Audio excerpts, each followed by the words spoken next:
அனைவருக்கும் வணக்கம்.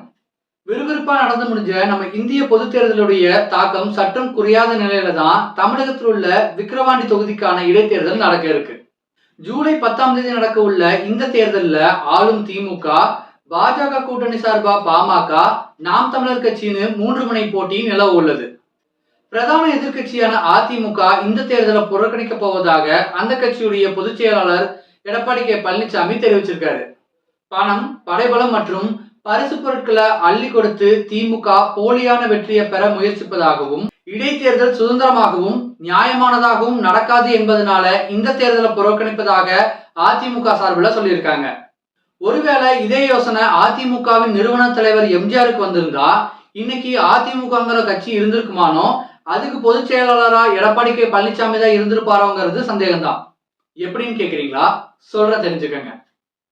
திமுகலிருந்து வெளியே வந்த எம்ஜி ராமச்சந்திரன் 1972 தான் அதிமுகங்கிற புதிய கட்சியை உருவாக்கினாரு. கட்சி தொடங்கிய பிறகு 1973ஆம் ஆண்டு நடைபெற்ற திண்டுக்கல் மக்களவை இடைத்தேர்தல் தான் அதிமுகவுடைய முதல் தேர்தல்.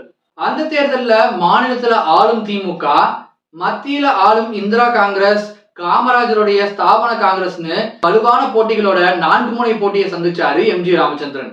அதுல மாயத்தேவர் என்பவர் நிறுத்தி 52% வாக்குகளை பெற்று வெற்றி பெற்று அனைவருக்கும் அதிர்ச்சி வைத்தியம் கொடுத்தாரு எம்ஜி ராமச்சந்திரன்.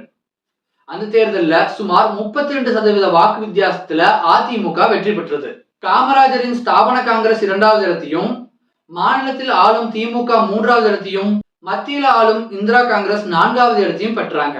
இன்னைக்கு எடப்பாடி சொல்ற மாதிரி இடைத்தேர்தல்லாம் நியாயமா நடக்காதுன்னும், தேர்தல் ஆணையமெல்லாம் ஆளுங்கட்சி சார்பாக தான் நடந்துக்குன்னு களத்திலிருந்து கலண்டுக்க எம்ஜிஆர் நினைச்சிருந்தாருன்னா இன்னைக்கு அதிமுகங்கிற கட்சி இருக்குமானோ, அந்த கட்சிக்கு எடப்பாடி பழனிசாமி பொதுச் செயலாளராக இருந்திருப்பாராங்கிறது சந்தேகம்தான்.